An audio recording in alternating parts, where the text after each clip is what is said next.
தேர்வுக்கு படித்து கொண்டிருந்தான் சுமன். படிக்க விடாமல் கடித்து தொந்தரவு தந்த கொசுவை விரட்டினான். மீண்டும் கடிக்க வந்தபோது அடிக்க முயன்றவனிடம், என்னை கொல்லாதே என்றது கொசு. படிக்க விடாமல் தொந்தரவு செய்கிறாயே. நானாக இங்கு வரவில்லையே, நீங்கள்தான் வரவழைத்துள்ளீர். என்னை குற்றம் சொல்லாதீர். நாங்களா அழைத்தோம்? வியப்பு மேலிட கேட்டான் சுமன். ஆமாம், சுற்றிலும் பாரு, ஈரமான உடைகள் கிடக்கின்றன. வீட்டை சுத்தமாக பராமரிக்கவில்லை. அறைகளை சூரிய வெளிச்சம் காற்று வரும்படி திறந்து வைத்திருக்கவில்லை. சுற்றி கழிவுநீர் தேங்கியுள்ளது.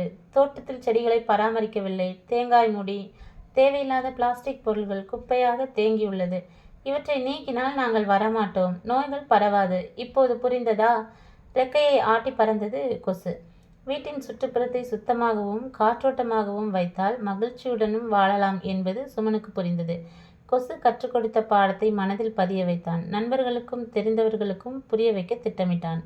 பட்டோஸ், வாழும் இடத்தை சுத்தமாக பராமரிக்க கற்றுக்கொள்ளுங்கள்.